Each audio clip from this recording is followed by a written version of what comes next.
Hey guys, how's it going? The Haggard Nerd here with a cider making Q&A video. You guys have been asking questions about cider making, so I'm making some videos to answer your questions. Let's see what you guys are asking. In this cider making Q&A video, Commander DK asks, do I have to have all this gear or can I DIY it?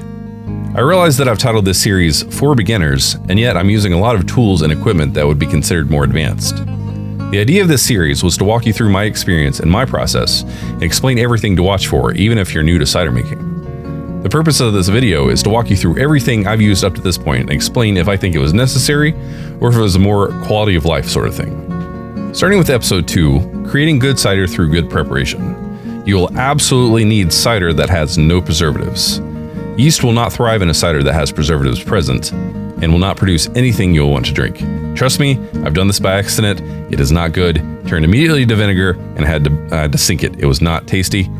So you have to make sure that there are absolutely no preservatives, or else your yeast will not be happy and not make anything good and flavorful. So once you have verified that there are no preservatives, you can either make sure that the cider has been pasteurized first, or you can choose to drop Camden tablets in to kill off any existing yeast.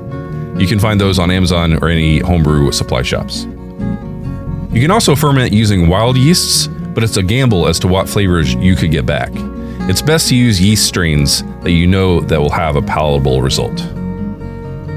Another thing you'll absolutely need is a container to ferment in, whether it be glass or plastic or anything like that. I prefer glass because it doesn't let oxygen in. You can also ferment in buckets. It's up to you as to what you have versus what you want to use versus the quality of cider you're trying to produce. Of course, how else are you going to hold your juice if you don't have a container? Next up, I showed pectic enzyme. This is definitely a quality of life, quality of juice sort of thing. Pectic enzyme is not necessary for the process, but it does help aid in the clarification of the cider later on, and it helps bring out flavors from breaking down the solids that exists in the juice, in the fresh juice. Next, this is debatable. Hydrometer could be considered quality of life. You don't necessarily need to know what your ABV is going to end up being, but a hydrometer is a great tool to have if you decide to get into homebrewing at all. A good example when a hydrometer would come in handy is sometimes fermentations can become stuck, and it looks like the cider has finished fermenting since there will be no bubbling activity from the CO2 being released. If you take a sample, you will see that the gravity isn't where you would expect it to be for a finished fermentation, so that you'll know that you need to add nutrients or yeast energizer to get the yeast back on track. Next up, we have the hydrometer test tube. Kind of goes along with the whole hydrometer thing. You can use any container to take a hydrometer reading. You can even put the hydrometer down into your cider to take a reading, but that risks adding contaminants to your cider. The test tube allows for an accurate reading while using as little of the cider as possible. So next up is sanitizer. While you can ferment while not using sanitizer, I'm still going to go ahead and say that this is absolutely necessary. For the same reason that you can go get surgery from a surgeon who doesn't wash his hands, but I think we can all agree that would be a bad idea. So next up from episode 3, pitching our yeast. I'd say yeast is absolutely necessary for beginners. Unless you understand how yeast works and how to go about cultivating wild yeasts, I suggest using store-bought yeast so that way you'll know what results to expect from the fermentation and know what temperatures to keep the juice in while fermenting. So next up is a thermometer. I'd say this is quality of life, but this is another tool that isn't absolutely necessary, but it will help aid in making sure that your cider is fermenting at the correct temperatures. Next up in the video, I showed a bucket and a funnel. These are both quality of life, of course, but they are both very, very handy. Finally, for this video, I showed a bung and an airlock. These are technically quality of life items, but you'll definitely want a way to keep air from getting back into your cider. Air carries all sorts of contaminants, so you do not want getting back into your cider. I've even seen people just taking a balloon and placing it over the mouth of the container, which works as long as the balloon doesn't pop. So from episode 4, fermentation and nutrition, I had used a yeast nutrient to correct an issue that was happening during the fermentation process. I would say that yeast nutrient is a quality of life sort of thing. It's not necessary, but sometimes your yeast needs additional nutrients to continue a healthy fermentation. Now, giving your yeast a healthy environment will stress them, and they will throw off bad flavors into your cider. So it all depends on what sort of product you're looking to get in the end. And for the last video that I've produced so far, apart from these Q&A videos, episode 5, sanitation, racking, and clarification.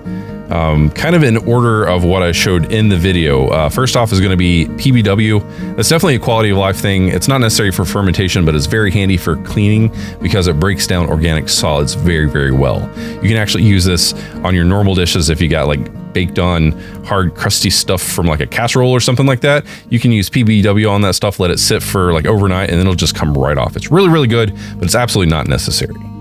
I also showed a silicone stopper. This is a new thing for me. This is definitely a quality of life thing. It just kind of takes the place of an airlock without having to worry about the water or sanitizer that you would want to put in the airlock to keep air from getting back in. You just want to keep your cider from being exposed to air and still allow it to breathe so that any released CO2 that may still be in your cider can get out without damaging your container. So next up, I showed an auto siphon, siphon clamps, and a tubing cutoff switch. These are all quality of life items that make the siphoning process much easier. However, I will say that a tube is absolutely necessary. You'll want to siphon from primary to secondary so that you will not agitate the cider and pick up any lees. It's true that you could just pick up the container and pour it into your secondary vessel, but then you'll be mixing the lees back into the cider going into the secondary, which is what we want to avoid. So I'm going to say some sort of tubing is absolutely necessary for this process. Next up, I showed a Carboy Cleaner. Definitely absolutely quality of life. With me, I have a lot of glassware that I like to clean, and I like to have multiple things going at once. So it's really just easier for me to have a keg or a carboy on the cleaner while I'm doing something else.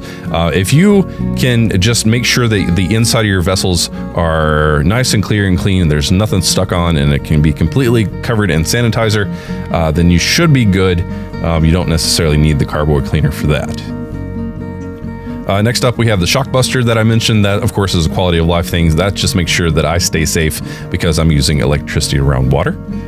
A second container, I would say, is absolutely necessary because I would love to see somebody try to rack from primary back into the same container. I don't think that's possible. So I'm going to say a second container is absolutely necessary, whether it be a glassware or a bucket or anything like that. And finally, for the last thing on the list here, I mentioned Super Clear and Sparkaloid. These are once again not necessary at all. They are used for clarification, and if you're just patient, the cider will clear pretty decently on its own. It may not become crystal clear depending on how you did the fermentation, but it will clear mostly on its own, and you don't necessarily need to use Super Clear or Sparkaloids. Those two are mainly just used if you want to try to clarify them quickly. But that's not a process that I have been using lately. All right, guys, this pretty much does it for this video. Please keep in mind, this is all my personal take on everything. I'm not a pro, but I'm only sharing what I know to be true and basing everything on my process that I've developed over the past 50 batches. If you're watching this and would like to add to the conversation, or if I was wrong about something, I'd love to hear from you. That way we learn together. If you guys have any questions, comments, corrections, or anything at all to share, make sure you leave them down in the comments below, and I'll be making more of these Q&A videos based on the feedback I get. Thanks to you, Commander DK, for the questions and comments. And guys, as always, thanks for watching. Take care.